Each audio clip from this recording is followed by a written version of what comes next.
नमस्कार प्रिय विद्यार्थियों। आज हम बीए पार्ट सेकंड में भूगोल में राजस्थान के भौतिक प्रदेश अर्थात राजस्थान के भौतिक स्वरूप के बारे में अध्ययन करेंगे। राजस्थान भारतीय उपमहाद्वीप के उत्तर पश्चिम भाग में स्थित है।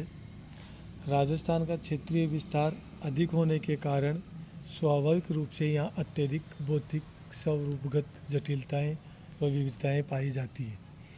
प्रकृति की विविध कलाओं का नमूना भी राजस्थान को कहा जाता है। राजस्थान भूगोल परिषद ने इसी कारण से मरु, मेरु तथा माल, जिसका अर्थ है मरु से मरुस्थल, मेरु से अरावली पर्वत और माल से मैदानी प्रदेश, राजस्थान की भू आकृतियों को शैल समूह, भूगर्भीय संरचना एवं आंतरिक व बाहरी शक्तियों ने अत्यधिक प्रभावित किया है। राजस्थान का धरातल लंबी अवधि से अनाच्छादन और अपरदन की अनवरत प्रक्रियाओं का रंगमंच रहा है।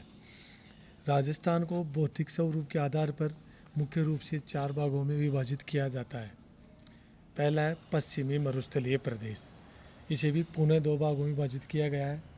रेतीला शुष्क मैदान, दूसरा अर्ध शुष्क मैदान या राजस्थान बांगर प्रदेश, जिसको घास के मैदान के नाम से भी जानते हैं। रेतीले शुष्क मैदान को पुनः 2 उपभागों में बांटा गया है।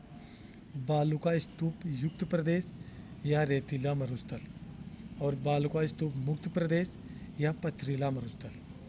अर्ध शुष्क मैदान को भी पुनः 4 भागों में विभाजित किया गया है। लूनी बेसिन, जिसे गोडवार प्रदेश के नाम से भी जाना जाता है।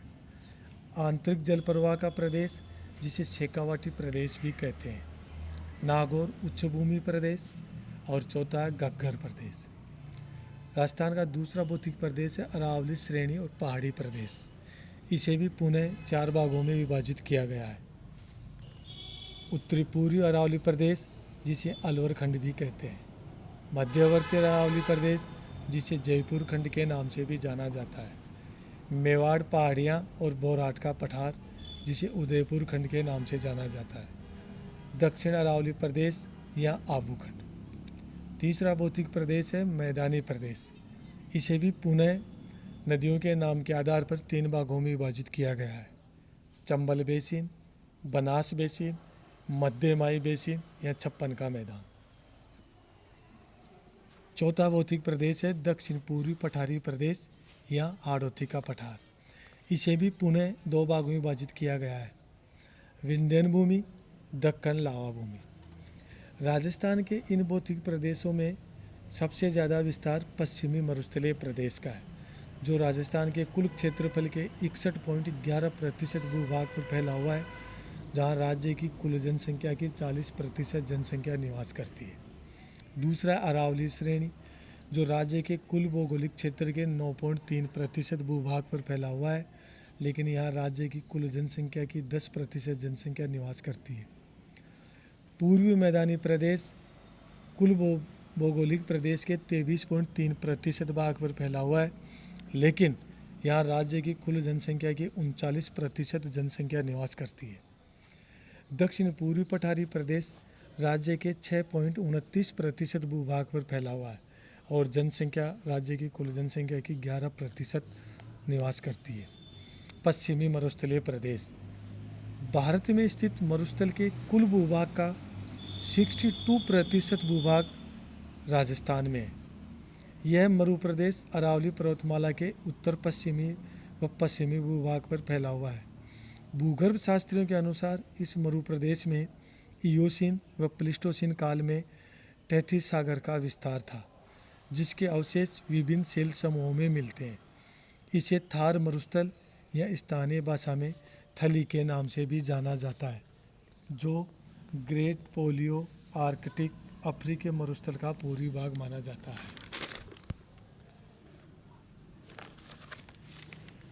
जो अफ्रीका के सहारा से आरंभ होकर सीरिया, अनातोलिया, अरब, ईरान और पाकिस्तान और तवा भारत के राजस्थान में प्रवेश करता है तथा पंजाब, हरियाणा, गुजरात तक फैला हुआ है। पाकिस्तान में इसे चोलिस्तान कहा जाता है। भूवैज्ञानिक साक्ष्यों से पता चला है कि वर्तमान पश्चिमी राजस्थान का भूभाग पर्मो कार्बोनिफेरस काल में समुद्र से आच्छादित था, जिसके प्रमाण जूरेसिक तथा इसके बाद के कालों के सामुद्रिक तलछट के निक्षेप से मिलते हैं तथा समुद्र पिछड़ गया। उसके बाद काफ़ी समय तक पहले नम फिर शुष्क स्थितियों से आक्रांत रहा। प्लीस्टोसीन काल के अंतिम हिमनदीय अवधि के बाद पश्चिमी राजस्थान में निर्जलीकरण की प्रक्रिया पूरी हुई।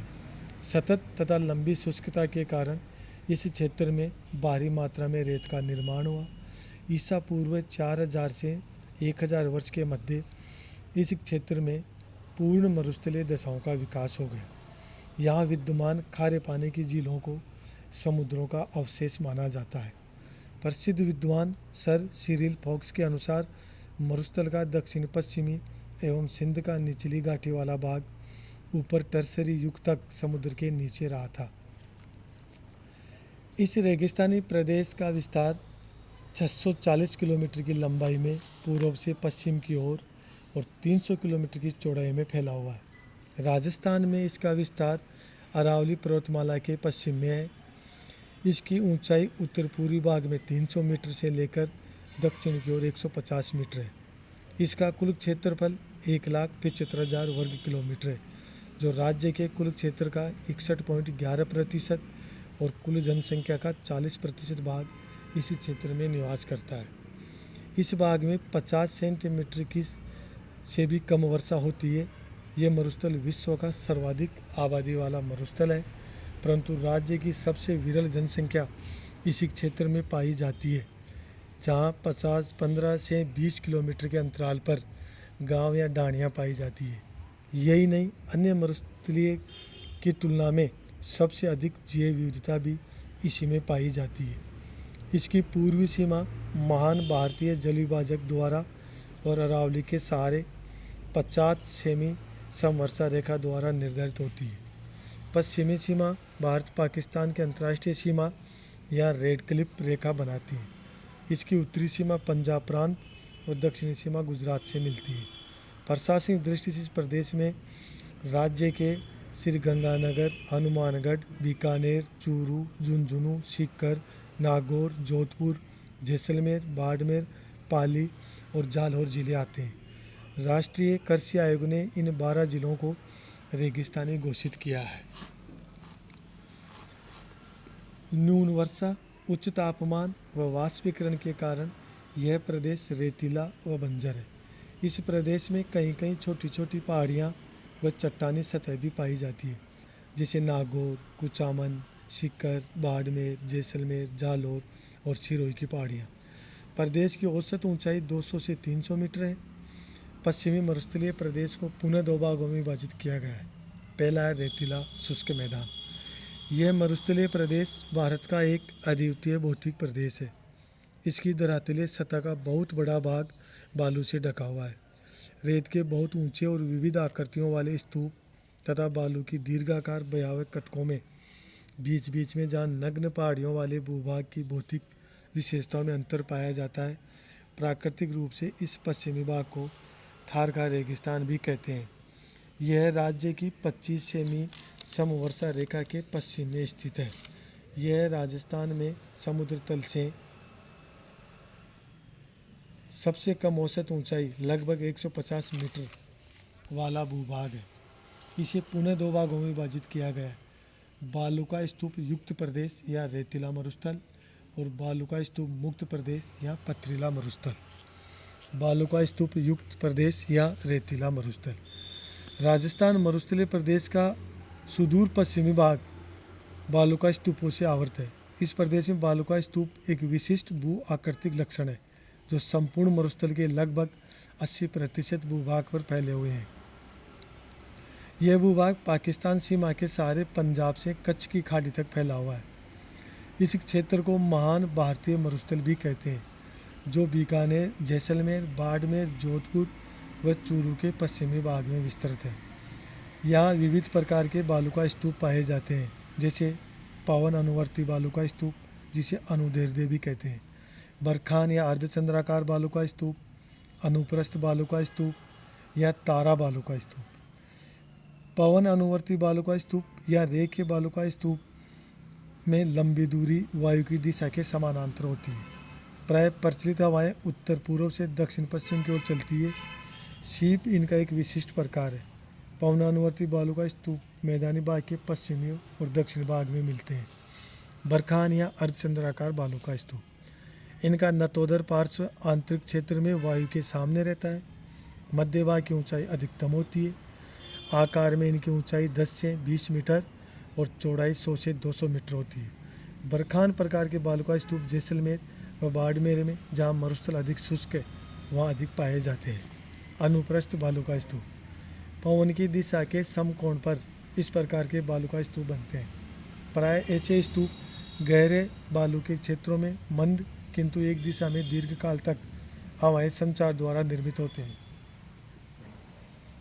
ये थार मरुस्थल के पूर्वी तथा उत्तरी भागों में अधिकतर पाए जाते हैं। चूरू, झुंझुनू, बीकानेर, गंगानगर, हनुमानगढ़ में इनका विस्तार पाया जाता है। बालू का स्तूप मुक्त प्रदेश, यह प्रदेश रेतीले मरुस्थल के पश्चिम में स्थित है।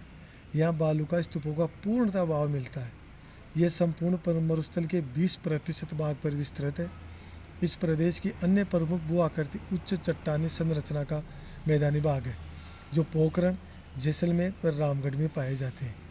ग्रेनाइट, सैंडस्टोन तथा चूना पत्थर की छोटी छोटी एकाकी पहाड़ियाँ यहाँ पाई जाती है।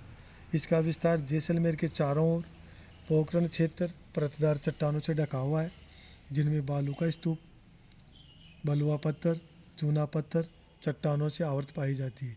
ये जुरेसिक व इयोसीन सेल समूह से संबंधित है। इस काल के वनस्पति व जीवाश्म जैसलमेर के दक्षिण में स्थित आकलवुड फॉसिल पार्क में पाए जाते हैं। जैसलमेर नगर जुरेसिक बालू पत्थरों से निर्मित चट्टानी मैदान पर स्थित है।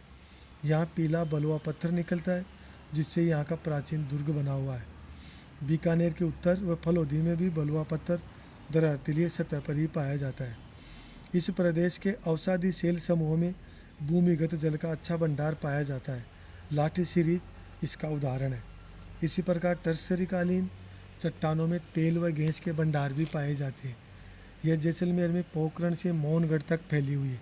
सेवण घास जैसलमेर के उत्तर पश्चिम में पाक भारत सीमा के सहारे लाठी सीरीज क्षेत्र में मामूली वर्षा से उगने वाली घास है। रन, इस संपूर्ण मरुस्थलीय क्षेत्र में बालू का स्तूपों के बीच में व चट्टानी मैदान, कहीं कहीं निम्न भूमि जिन्हें तिल्ली कहते हैं, मिलती है, जिसमें वर्षा का जल भर जाने से अस्थायी झीलों व दलदली भूमि का निर्माण हो जाता है, जिसे रन या टाट या सर अथवा मरहो भी कहा जाता है। कई प्लाया झीलें भी इनके बेसिनों में मिलती हैं, जैसे जैसलमेर में पोखरण, बाकरी, कनौड़, ब्रह्मसर, लवा व जोधपुर में बापरन, बाड़मेर में थोप प्रमुख रन है। थार की रेतीली लवणयुक्त मिट्टी को स्थानीय भाषा में मगरा या थारा कहते हैं। अर्धशुष्क मैदान या राजस्थान बांगड़ प्रदेश, यह प्रदेश अरावली पर्वत के पश्चिम रेतीले शुष्क मैदान के मध्य स्थित है, जिसका कुल विस्तार लगभग 75,000 वर्ग किलोमीटर है। अरावली पर्वत श्रृंखला के पश्चिम भाग में लूनी नदी जलप्रवाह क्षेत्र में यह मैदान अवस्थित है। 25 सेमी की समवर्षा रेखा रेतीले मरुस्थल तथा अर्धशुष्क मैदान को विभक्त करती है। इस कारण से इसे संक्रमणीय या परिवर्तित जलवायु पेटी भी कहते हैं। यह प्रदेश आंतरिक प्रवाह क्षेत्र में आता है। इसके उत्तर में घग्गर नदी इसकी उत्तरी सीमा बनाती है। इस प्राकृतिक विभाग को मारवाड़ भी कहते हैं। भौतिक स्वरूप या स्थलाकृतियों की दृष्टि से इस प्रदेश में उत्तर से दक्षिण की ओर काफ़ी विशेषताएं या विषमताएं दृष्टिगत होती हैं। उत्तर में घग्गर का मैदान है, जहाँ बालू का स्तूप और बालू का कटक छितरे हुए मिलते हैं। यहाँ घग्गर के अतिरिक्त अन्य कोई नदी नहीं पाई जाती है। शेखावाटी भूभाग की स्थलाकृति उबड़ खाबड़ और बालू के टीलों द्वारा परिलक्षित होती है। पवनानुवर्ती बालू का स्तूपों का केंद्रीकरण यहाँ अधिक पाया जाता है। नागौर उच्च भूमि की स्थलाकृति पहाड़ी व चट्टानी धरातल के कारण इस प्रदेश में अपने आप में विशिष्ट है। नागौर उच्च भूमि व शेखावाटी प्रदेश सरिता रहित अथवा अंतः प्रवाह का क्षेत्र है। यहाँ निम्न गर्तों में खारी या नमक की झीलें पाई जाती है, जैसे सांबर, डीडवाना, डेगाना, रेवासा, कोचर, पचभद्रा, लूणकरणसर, कुचामन। लूनी बेसिन क्षेत्र की स्थलाकृतियों में विस्तृत कांपीय मैदान और तीव्र ढाल युक्त पहाड़ियाँ भी मिलती है। यह क्षेत्र वायु द्वारा लाई गई बालू से ढक गए हैं। अधिकांश अर्धशुष्क प्रदेश की स्थलाकृतियाँ वायु व जल अपर्दन के परिणाम स्वरूप निर्मित हुई है। लूनी बेसिन या गोडवार प्रदेश, यह प्रदेश संपूर्ण पश्चिमी राजस्थान की प्रमुख नदी लूनी और उसकी सहायक नदियों का अपवाद क्षेत्र है। लूनी नदी बेसिन की पूर्वी सीमा कालाबरा डूंगर है। लूनी नदी अजमेर की दक्षिण पश्चिमी अरावली श्रेणी में स्थित नाग पहाड़ियों से निकलकर दक्षिण पश्चिम की ओर प्रवाहित होती है। कई छोटी छोटी नदियां अरावली के उत्तरी पश्चिमी ढालों पर बहते हुए बाएं किनारे पर आकर लूनी से मिलती है। लूनी और इसकी सहायक नदियां जोधपुर के दक्षिण पूर्वी भाग, पाली, जालौर तथा सिरोही जिलों से होकर बहती है। लूनी बेसिन के एक अंग के रूप में जालौर पट्टी के नाम से प्रसिद्ध है। गोडवार या मालक क्षेत्र के अंतर्गत दक्षिण पूर्वी बाड़मेर, संपूर्ण जालौर तथा पश्चिमी सिरोही जिले आते हैं। लूनी का कुल जल ग्रहण क्षेत्र लगभग 34,866.4 वर्ग किलोमीटर है। लूनी की प्रमुख सहायक नदियाँ सूकरी, जोजरी, गुहिया, खारी, बांडी, मिश्री और जवाई है तथा ये सभी मौसमी नदियाँ हैं। लूनी नदी का जल बालोतरा तक कठोर आधारित चट्टानों और पहाड़ी अपवाह तंत्र के कारण मीठा है। इससे आगे लवणीय आधारित सेलों, नमक कण युक्त मृदा एवं मरुस्थलीय प्रदेश के अपवाह तंत्र के कारण जल खारा या नमकीन पाया जाता है। नदियों के दक्षिण की ओर की शिलाकृतियाँ नदियों द्वारा संपादित प्रारंभिक भू आकृतिक प्रक्रियाओं को इंगित करती है। राजस्थान का समुद्र तल से सबसे कम ऊंचा क्षेत्र सांचौर तथा बाड़मेर में बारबासर का नेड़ क्षेत्र है, जो कच्छ के रण का राजस्थान में विस्तार है। शुष्क दशाओं तथा वायु की क्रियाओं ने प्रारंभिक भू आकृतियों की विशेषताओं और अपर्दन चक्र के कार्यों व निक्षेपों को मिटा दिया है। लूनी बेसिन में प्राचीन चट्टानी अरावली की विस्तारित पहाड़ियाँ भी फैली हुई है, जिसमें जालौर, सिवाना की पहाड़ियाँ प्रमुख है। ये जालौर में जसवंतपुरा के पास सुंदा की पहाड़ियाँ हैं और यहीं राज्य का प्रथम भालू अभयारण्य बनाया गया है, परंतु वर्तमान में यह कार्य स्थगित कर दिया गया है। लूनी क्षेत्र की पहाड़ियों में ग्रेनाइट, स्लेट, क्वार्टजाइट और चूने की चट्टानें पाई जाती हैं। दक्षिणी पश्चिमी राजस्थान में लूनी बेसिन के अंतर्गत सबसे ऊंची चोटी डोरा पर्वत जालौर में स्थित है, जिसकी कुल ऊंचाई 869 मीटर है, जो जसवंतपुरा की पहाड़ियों में स्थित है। जालौर में ग्रेनाइट से निर्मित पहाड़ियाँ गुंबदाकार या इंचेल वर्ग के रूप में पाई जाती है। दूसरा है आंतरिक जलप्रवाह क्षेत्र या शेखावाटी प्रदेश। यह संपूर्ण क्षेत्र अंतःप्रवाही क्षेत्र है, जिसके अंतर्गत चूरू, झुंझुनू, सीकर जिले तथा नागौर का उत्तरी पूर्वी भाग आता है। लूनी बेसिन के उत्तर में अरावली के सहारे राजस्थान की उत्तरी पूर्वी सीमा तक यह विस्तृत है। उत्तरी सीमा घग्गर मैदान, पश्चिमी सीमा 25 सेंटीमीटर की समवर्षा रेखा द्वारा निर्धारित है। बलुई मिट्टी, कम वर्षा, स्तूपों की दीवार आदि कारणों से यह संपूर्ण प्रदेश आंतरिक जल प्रवाह का क्षेत्र है। इस क्षेत्र की एकमात्र नदी कांतली है, जो सीकर व झुंझुनू में बहती है तथा अंतःप्रवाही है। कांतली नदी के बेसिन को तोरावटी बेसिन भी कहा जाता है। यहाँ आंतरिक जल प्रवाह के निम्न कारण है: न्यून मात्रा में वर्षा, उच्च तापमान, उच्च वाष्पीकरण, बलुई मृदा तथा स्तूपों की दीवार।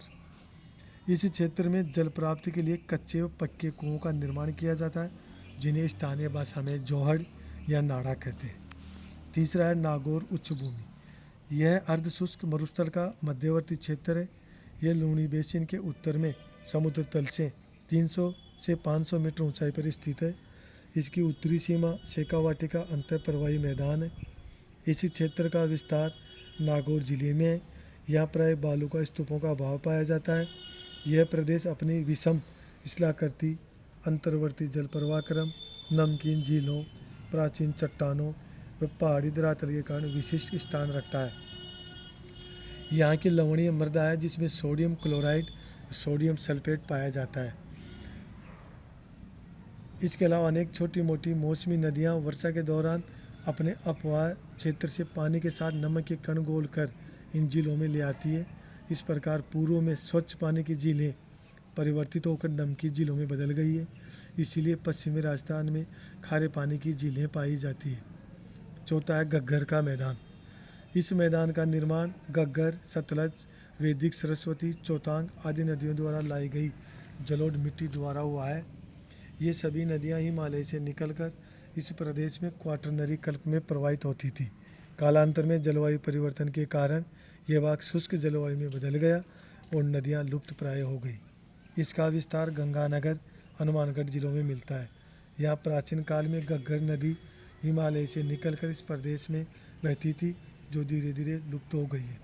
वर्तमान में घग्गर नदी को मृत नदी कहा जाता है। इस प्रदेश में एकमात्र घग्गर नदी ही पाई जाती है। राजस्थान में इस नदी की तलियाँ पाटको नाली के नाम से जाना जाता है, जिसका विस्तार हनुमानगढ़, सूरतगढ़, अनूपगढ़ होते हुए पाकिस्तान में फोर्ट अब्बास तक चला गया है। इसकी एक शाखा दृष्टवती की शुष्क घाटी नौरबादरा में स्थित है।